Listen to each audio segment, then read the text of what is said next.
Hi everybody, Dan Stefels here with Royal LePage Compass Estates. I wanted to spend a few minutes today talking you through some of the common pitfalls that happen when you're buying a home. Obviously, we're going to focus, primarily on Niagara with Niagara examples and stuff, but the ideas and concepts can be used across Ontario and likely across the country. Hopefully, at the end of the video today, you'll have a good understanding about what those common pitfalls and mistakes are, and then some ways to get around them. So the first thing to talk about is overextending yourself financially. When we start the whole process of looking at homes, one of the things we start off right out the gate is, let's identify a budget. How do we come up with a budget? You talk to your mortgage broker, you talk to your financial advisor, you sit down as a household and then look at your budget. What's possible? What is a reasonable amount of money that we're able to spend on a new home? Once we've got that identified, we start looking at places. It can be very, very easy to start getting excited and, well, let's look a little bit above what our budget is and see if we might be able to negotiate them down. And, certainly in the market that we're in right now, there's a lot of negotiation that's happening. But by and large, we want to stick to that budget as best we can.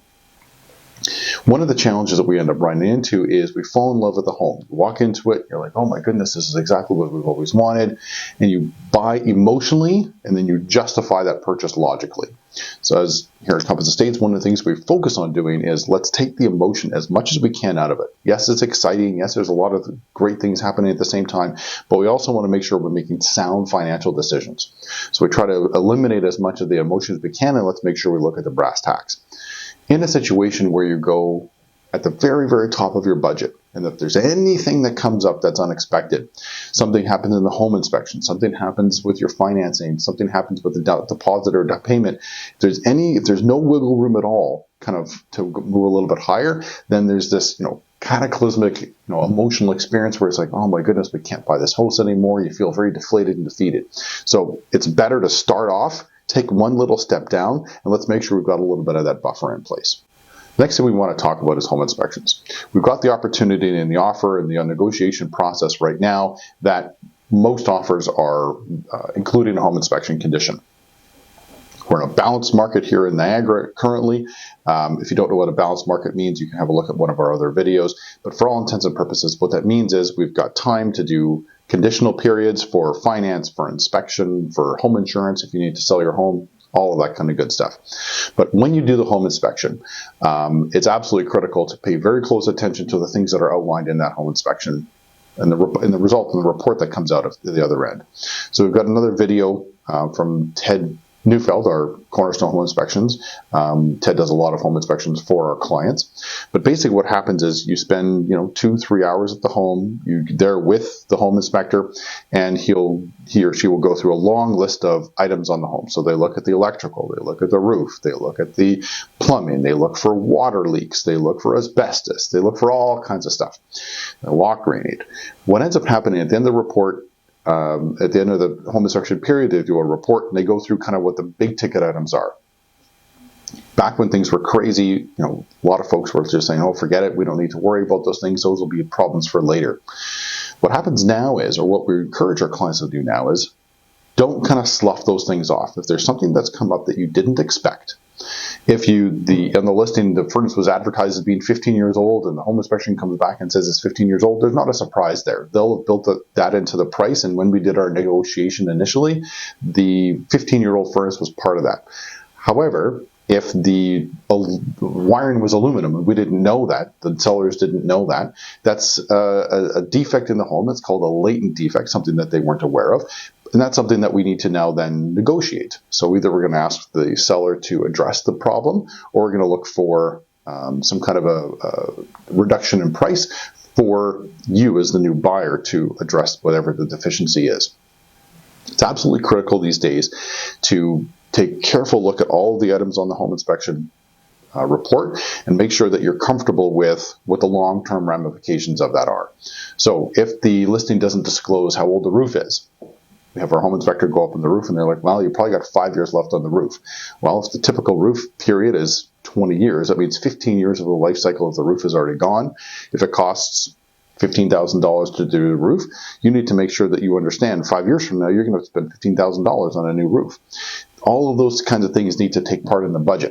Just like we talked about previously, when you put those budget figures together, you got to make sure that there's enough room that, okay, well, in 2 or 3 years, if we need to do a new roof, have we got that available equity in the home, or if we got other financial means where we can say, yeah, okay, we can pay for the $15,000 roof. Next thing, of course, is neighborhood. The old adage in real estate, location, location, location. It continues to be as true today as it used to be.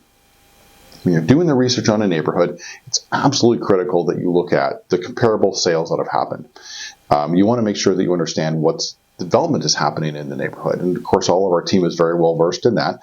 But is there a new commercial facility being built? Is there a landfill? Is there, what's happening in the area that's going to impact property values?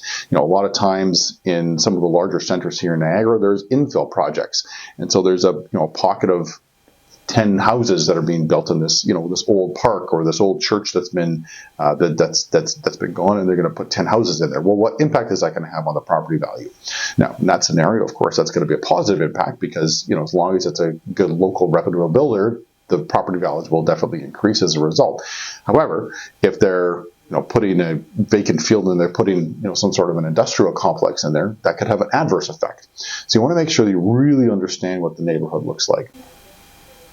The next area is the pre-approval process. There's a great video we have with Derek Cole, who's our resident mortgage broker. Spends a ton of time going through all sorts of different scenarios about how financing works and pre-approvals and different types of mortgages and all that kind of stuff. Definitely have a look at that video if there's some questions. But at a high level, basically what we're talking about is when you go in to purchase a home, if you have an expectation of what the value the budget you're able to get to, and we go into that process and you haven't properly vetted that amount, if it's a good guess, an educated guess, but that's what it is a guess, and we get into the process, we go look at a home, we fall in love with it, we have that emotional attachment, we've got an accepted offer based on these different conditions, and then financing gets declined just because of extenuating circumstances, or there's implications on your credit report that you weren't familiar with, or different kind of payments that you hadn't thought about that would have an impact on what you're able to afford for a home. There's an emotional toll that takes. All of those things are addressable, but the earlier in the process we're able to do that, is the better.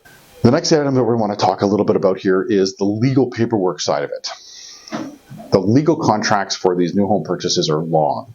Right? They're complex, and a lot of times people can gloss over them. So there's a lot of boilerplate information that comes from our kind of standardized contracts that come from the Ontario Real Estate Association. So most of that stuff doesn't have much of an impact.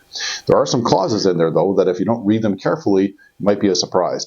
So the first clause that always comes up to people when I go through these contracts with them is the seller is able to do a credit check on you. You're authorized to do a credit check. It doesn't happen a lot, but if there's a contentious issue or they're concerned about your likelihood of you qualifying, they're able to pull a credit report. So something to be aware of. Most of the times people get hung up and stuck on a couple of major areas from a pitfalls perspective. So number one are what's included in the purchase. So they call chattels and fixtures that are included and chattels and fixtures excluded. So when we go through that list, we want to be as specific as possible. I'm a big believer in being transparent. So when we have a listing, we outline everything that's included. So it's appliances and window coverings and light fixtures and all that kind of good stuff. But if there's things that are excluded, then you want to make sure that that's clearly outlined as well. So a recent example was that we had a house that had an heirloom chandelier in the dining room. They said, no, we're not going to include that. That's coming with us to our new home. So we represented the buyer in the transaction. And so right at the beginning in the offer negotiation period, we made sure we outlined, okay, it was so and so much. This chandelier is not included. Fine. We're looking for a budget of so and so amount of dollars in order to replace that. It's going to be the seller's responsibility to replace that chandelier. We just wanted to make sure everything's really, really clearly outlined. In a scenario where it's not clearly outlined, the sellers might just take the chandelier and leave an empty plate on the ceiling. The buyers come in and it's like, well, I thought it was going to be replaced. But it's those expectations and assumptions that are key. We want to stay away from that as best we can. The other big thing that happens in the contract and sometimes gets glossed over, typically on the schedules pages, there's like paragraphs and paragraphs and paragraphs of stuff that just kind of gets glossed over. One of the things that we focus on with our team is making sure that we're clearly outlined from a buyer perspective for your protection, all those different items that are included. So the seller is committing to things like they've never had any water leaks in the basement or from the roof. They've never had any illegal grow operations. And while that's now legal to have a certain number of plants that you can grow, marijuana plants in the house, the impact of moisture and condensation is still very relevant. So if that existed, we want to make sure we know that ahead of time. There are certain communities and groups that are very sensitive to having a death that existed that occurred in the home. We want to make sure that that's clearly outlined. So when we put an offer together for you, we make sure we outline all of those different individual items, and so be covered off in the paperwork. When we go through the negotiation process and maybe the seller signs back and they've crossed specific things out or certain things out, well, we want to make sure that we understand why those things were crossed out and make sure that it's part of our negotiating process.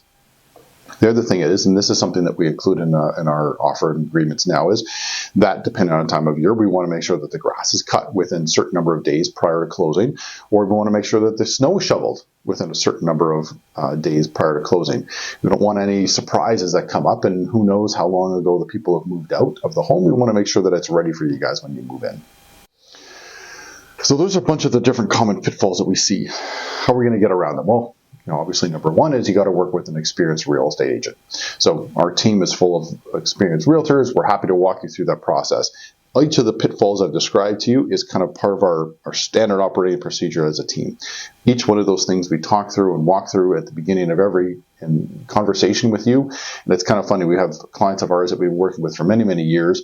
And it's funny. We sit down across the table from them and like, okay, so we're going to start talking about this buying opportunity. We're going to put an offer together. And like, so we're going through these basic questions. And we have a good chuckle. He's like, Dan, yeah, we understand. We've done this before. I'm like, absolutely. But we want to make sure that we continue to be consistent with how we execute against those items. Next thing is you want to make sure you're educated. Obviously, you're watching a YouTube video about avoiding pitfalls in purchasing real estate. This is a great starting point. It might be a great middle point or a great end point, but you want to make sure you're educated. There's so much information available online. Make sure you educate yourself. Educate yourself on the pros and cons of different areas and neighborhoods within cities or even within the regions. Niagara is a massive geographical area. We have a whole swath of socioeconomic factors, different employment opportunities, different education opportunities, all kinds of stuff. You want to work with somebody who knows what they're talking about, but you also want to do the research yourself. What is it about Beamsville, or what is it about Fort Erie, or Chippewa, or Welland, or St. Catharines, or Niagara Falls? All those different areas have pros and cons to them. Make sure you understand what is it that you're looking for, and then make sure that we can work together to tie in those kind of wants and needs. Last part of the process is staying patient and being organized. Obviously, we've got all kinds of seller's checklists, and we've got buyer's checklists. We've got all those pieces of information for you, and we work with you along the way, and this is what we do for a living. We're extremely meticulous. You also need to be meticulous. You want to make sure you understand what you have to have, what you want to have, where you want to be, what your budget looks like. Stay in close contact with your mortgage broker to make sure you understand the nuances of rate changes and how that's going to impact or not impact your budget area process. The more educated you are, the easier the process is going to be. One of the things I say all the time is my job is a huge amount of my job, and our job as real estate agents is expectation management. But the better prepared you are, the fewer surprises you're going to have as part of the process. Thanks so much for watching our video. If you have any comments, please feel free to leave them below. If you like the video, click the like button. We've got lots more content that we're continuing to produce. Click the subscribe button to make sure you don't miss anything that's coming out. We've got a calendar link below. If you're looking for a conversation with us about anything specific, we would love to do that as well. Thanks so much and take care.